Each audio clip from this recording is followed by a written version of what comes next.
Não precisava desse sofrimento todo, desse drama todo. Foi com muito mais emoção do que o jogo sugeria. Uma partida que poderia tranquilamente ter terminado com uma goleada no Fluminense. Teve emoção até o fim, desespero, gol nos acréscimos. Mas o que importa é que, no fim das contas, o Fluminense ficou com 3 pontos importantíssimos, que talvez não coloque ainda o time na liderança do campeonato agora, imediatamente, mas a gente olhando para essa sequência de 4 jogos que teremos daqui em diante no Rio de Janeiro, onde o Fluminense, como mandante, soma números incríveis, são 17 vitórias, 2 empates, ao retrospecto do Zubeldia, jogando aqui no Maracanã. E hoje, o Fluminense, mesmo que por caminhos tortos, conseguiu conseguiu esses 3 pontos, e é sobre isso que a gente vai falar agora. Como o Fluminense conseguiu essa vitória? Se complicando. A realidade é que o Fluminense se complicou um jogo que deveria ter sido resolvido no primeiro tempo, porque a quantidade, eu não tenho aqui agora anotado, eu não vou lembrar, certamente eu vou esquecer algum lance, mas foram muitas chances, 80% de posse de bola, né? Muito mais finalizações que o Atlético, muito mais passes. A posse tem como consequência isso.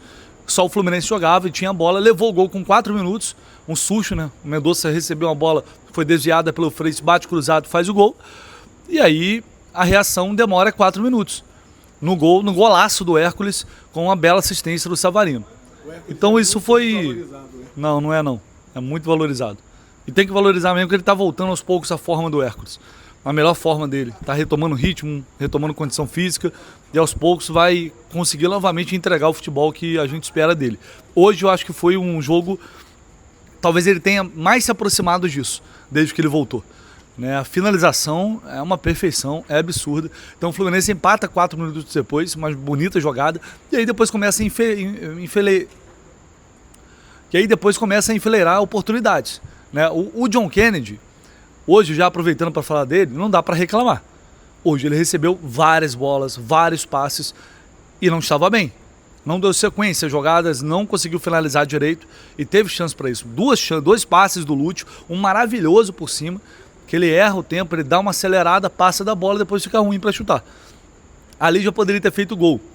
Depois, o próprio Lúcio, na jogada espetacular, sai passando por todo mundo, 3, 4, quando chega de frente para o Santos, bate. Ele dizia, lança para escanteio. A bola vai para escanteio cobrado, Ignacio de cabeça no pé da trave. Olha só a quantidade de chances que eu estou citando aqui. Depois tem um passe para o Canóbio. O Canóbio recebe sozinho na área, bate, Santos defende de novo. Depois aí sim o Canóbio recebe uma outra assistência do Savarino, por sinal até parecida, e aí também faz um belo gol. Lei do ex funcionando, Canóbio vai lá e vira o jogo para o Flu. Antes disso, ali perto da parada técnica, o Zapelli faz o favor, o jogador que tecnicamente é o melhor do Atlético, pelo menos em tese. Agride o Samuel Xavier de maneira covarde, uma expulsão absolutamente idiota, sem necessidade nenhuma. Fez um belíssimo de um favor para todos nós, facilitando o jogo que já estava fácil. Era necessário caprichar um pouco mais, ser efetivo. E nem acho que teve displicência, não. Nem acho que teve soberba do Fluminense. É que realmente não finalizou bem. E aí vai para o intervalo, mérito do Santos também, que fez grandes defesas, vai para o intervalo com 2-1, um cenário parecido com aquele, lembra da semifinal contra o Vasco, lá no Engenhão? O Fluminense era para ter feito 3, 4 gols, não fez, depois quase se complicou. O cenário era o mesmo, já era para ter sido goleada, o jogo matar o jogo. Se mete 3-1, não vou nem falar 4, mas se mete 3-1 com o Atlético com 1 a menos, já é ele que dá a partida. Mas, volta para o segundo tempo, 4 minutos, o Hércules já perde um gol de cara, de novo. Depois, outra jogadaça maravilhosa do Lúcio. Cara, aí abriu parênteses aqui. Que jogador é esse Lúcio Acosta? Cara, foi um recital do Lúcio no Maracanã. Depois que ele começa a cansar, ele erra vai perdendo um pouco a qualidade, a precisão dos passes. Às vezes deixa uma bola escapulir. Mas, cara, é um jogador muito diferente. É um jogador muito acima da média. Quando ele tá bem e tem espaço, e hoje o Atlético deu espaço para o Fluminense, para ele, para o Savarino, para os atacantes. Tinha muito espaço para jogar, principalmente na primeira etapa. Se der espaço para esses caras, eles vão deitar. E hoje ele e Savarino deitaram, jogaram muita bola, principalmente o Lúcio que ele fez aqui. É um craque, cara. É um cracaço. Se vestisse uma certa outra camisa aí, era rei já. Já era rei. Mas, né, talvez na imprensa você não vai ver muita gente destacando isso. Na imprensa tradicional. E aí ele faz outra jogadaça lá, pisando em cima da bola, girando, coloca pro Savarino, bola no travessão. Olha só. De novo, já poderia estar 3-4-1, o Fluminense não fez. Depois disso, passou os 10 minutos, já foi perdendo um pouquinho de força, porque vai cansando, vai desgastando. E aí eu já falei, espero que o Zimbaldino vai demorar um ano para mexer no time de novo. Vai mexer lá com 30 minutos. E quando foi mais ou menos 20 minutos, ele chama para fazer a substituição. Aí tem um lance do Freitas lá, o jogo foi parado um tempão, e no fim das contas já estava com 30 minutos, que é quando a substituição ou as substituições são feitas, ele começa a mudar o ataque, tira o John Kennedy, coloca o Caxias, coloca o Soteldo, de novo o Soteldo entrou bem no jogo, foi bem, tem sido assim, chamou a responsabilidade, finalizou, tabelou, é um Soteldo diferente, cara, ele tá me animando essa temporada, um negócio espetacular e tal, mas ele tem entrado e tem contribuído para a equipe. E aí a gente esperava uma melhora, só que o Atlético já estava num processo de arriscar um pouco mais, porque percebeu que o Fluminense tinha perdido força. Então foi saindo um pouco mais de trás. Eu falei, cara, o jogo tá perigoso, não dá pra subestimar, não tem jeito. Se você não enfia a faca, não roda, pode castigar, porque assim é o futebol. Não dá pra subestimar. É um esporte muitas vezes traiçoeiro.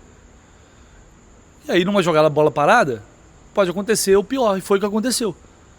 A bola lançada pro Luiz Gustavo, ele vai lá cabeceia, tem toda a discussão da arbitragem, que é o Candansan é um árbitro extremamente fraco de decisão, ele inverte faltas, ele interpreta coisas erradas. De novo, aí tem um embate com o VAR, ele achou que não teve influência do jogador do Atlético que estava impedido na jogada, aí se fosse o outro árbitro ele ia apitar, e não tem critério. Essa é a arbitragem da CBF. Mas foi o que eu falei até depois no jornal. Eu não vou colocar aqui nada em cima da responsabilidade da arbitragem também, não. O Fluminense complicou o jogo que estava nas suas mãos. O jogo estava fácil. Era para matar. Não matou, levou o gol. Aí, amigo, você tem que resolver a parada. Agora vocês vão lá e resolvam. Porque a gente pode reclamar do Zimbaldino que demora a mexer. Você pode reclamar de uma mudança ou outra. Você pode reclamar da escalação do Freitas. Que é um tema que, enfim, vou falar depois. Faz parte do jogo. Eu acho, novamente, é um erro essa briga que o Zimbaldino está comprando e acho que isso pode prejudicar o time. O Freitas, ele querendo ou não, ele participa da jogada do primeiro gol, que não é só falha dele. Toda a última linha de marcação estava completamente errada naquela situação ali. Completamente errada, tá? E depois, no segundo gol, também o Freitas sai para dar o bote. Aí é uma jogada que, enfim, não é uma falha só dele. O Samuel Xavier também teve culpa. Não dá para colocar tudo na conta dele. A questão é que se cria um clima muito ruim com a torcida vaiando. Isso pode atrapalhar o time. Mas o Zimbaldino resolveu comprar. E depois eu vou falar mais especificamente sobre a situação do Freitas. Aí você pode reclamar dele, mas a verdade é que o time criou situações. Teve volume de jogo, chances, fez gols. É o jogador que tem que ter competência para resolver em campo também. O técnico tem como entrar lá e resolver. Então eles tinham que dar o jeito deles. E aí deram. Nos acréscimos, graças a Deus, sai aquela jogada. Depois da entrada do Ganso, a bola sobra para o Arana e ele faz um golaço num jogador que, cara, o famoso cobra da bola, o cara que tem experiência, o cara que gosta de jogo grande. O Arana foi contratado para isso. A atuação do Arana era uma atuação ainda tímida, porque tinha muito espaço, principalmente no primeiro tempo, para explorar o corredor. Porque o Savarino ele cai muito por dentro, acho que já era até intencional, para abrir o corredor para o Arana. Tudo bem que ele passou umas 2 vezes ali pelo menos e não recebeu a bola, ok. Mas ainda sinto que ele não se soltou. Mas talvez precise também de uma sequência para isso, né? Precisa ficar um pouco mais do time, para aos poucos talvez a gente tenha aquela versão do Guilherme Arana que a gente espera. Mas hoje foi lá, decidiu, resolveu o jogo, fez o 3-2 na Bacia das Almas, um sofrimento muito pela incapacidade que o time teve de matar a partida no tempo correto. Bom, e antes de encerrar aqui o vídeo, eu queria chamar a palavrinha do Arana, do autor do gol, do herói do jogo, do gol da vitória, para ele falar como que foi a atuação dele e o que ele viu no momento daquele gol ali, porque acrescenta bastante para a gente ter uma noção de como você tem uma fração de segundos ali para tomar uma decisão que, no caso, hoje, fez com que o Fluminense chegasse a essa vitória. Obrigado, foi uma vitória muito importante, né? Acredito que o Campeonato Brasileiro, dentro de casa você tem que somar pontos, é muito importante. A gente sabe, né, que lá na frente, talvez se a gente perde Respeitando, claro, que a equipe do Atlético Paranaense, mas se a gente perde 2 pontos aqui hoje, né, lá na frente iria fazer muita falta, né? Se a gente quer brigar por títulos, a gente tem que vencer, principalmente dentro de casa. Questão da titularidade, né? Sou um cara que cheguei aqui para ajudar. Como você mesmo frisou na sua pergunta, é uma briga saudável entre eu e o René. Né? O René é um cara que já passou por diversos clubes, né? Um cara vitorioso também, e eu respeito. Se eu falar para você aqui que eu não quero jogar, né, eu serei injusto. Acho que todo mundo quer participar, todo mundo quer a sua vaga. Mas eu sou um cara que eu acredito as coisas acontecem naturalmente. Né? Eu sou um cara que trabalha bastante. E quando a oportunidade aparecer, eu tenho que estar preparado, né? Como hoje, né? Eu acredito que foi uma tarde maravilhosa para mim, né? Poder fazer o meu primeiro gol no Maracanã, um estádio histórico, um estádio que mundialmente conhecido. Então, é uma tarde que vai ficar na minha memória. Cara, boa noite. Parabéns pelo primeiro gol no Maracanã, como você disse. Queria que você comentasse duas situações. Primeiro, que você tinha falado que teria lei do ex hoje, né? E acabou tendo tanto sua, teve uma passagem no Atlético Paranaense também, quanto do Canóbio. De quem que você estava falando quando você disse isso? De você ou do Canóbio? E uma segunda que eu queria que você comentasse, cara. Você joga ali na defesa pelo lado esquerdo, do lado do Freitas, né, cara? E ele vem passando por situações. Hoje ele foi vaiado quando o nome apareceu no telão antes de começar o jogo. No primeiro lance ele também já começa a ser vaiado. E hoje foi o dia que ele mais passou por isso. Hoje foi o dia mais assintoso. Cara, como que isso tá chegando pra você que joga com ele na defesa? Como que isso tá chegando pra ele? Como que isso tem sido lidado? Porque tem sido recorrente todos os jogos. Obrigado. Bom, em questão da lei do ex, comentei com o Canóbio e o Otávio também, que já passou pelo Atlético Paranaense. Que principalmente o Canóbio, que a gente ia iniciar o jogo, falei para ele que 2-0 talvez já estava garantido pela lei do ex, né? Tive uma passagem curta pelo Atlético Paranaense, onde muito jovem, aprendi bastante, né? Foi um clube muito importante, apesar do pouco tempo. Em questão do Freitas, né? Eu acredito que não ajuda, né? A gente sabe que ele está ali dentro de campo. Acredito que o torcedor tem todo o seu direito, mas eu acho que por esse caminho não vai ajudar o Freitas a melhorar ou não.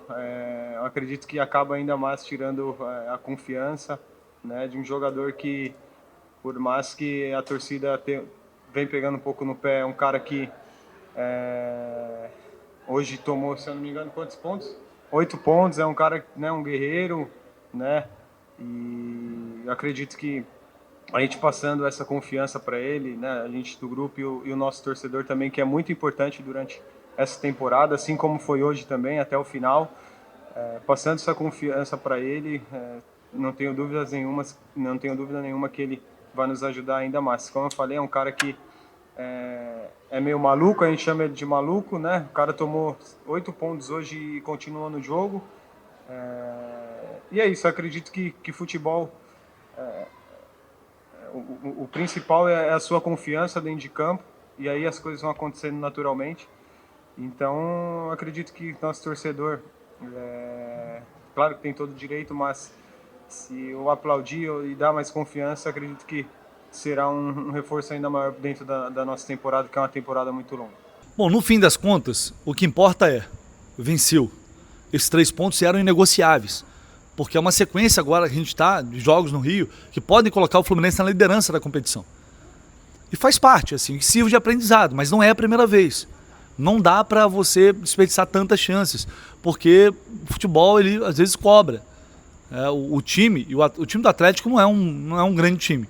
Mas, cara, quando tiver esperança, os caras estão ali, pode ser o gol. Então que sirva de aprendizado mais uma vez. O Fluminense precisa matar o adversário sempre que tiver chance. Mas hoje, ótimo, deu tudo certo. É uma vitória que mais uma vez comprova a força que o Fluminense tem aqui. E agora é olhar para frente, para a sequência do Campeonato Brasileiro e acreditar que o time vai conseguir manter esse desempenho, essa regularidade, essa constância que vem estabelecendo dentro da competição. Só perdeu um jogo, foi para o Palmeiras fora, com o time reserva e jogou melhor. Então não tem por que a gente não acreditar. Agora é um clássico pela frente. E o Zubodia tem decisões igualmente importantes para tomar antes desse jogo, que também, sem dúvida alguma, vai vai ser pesado, vai ser emocionante também.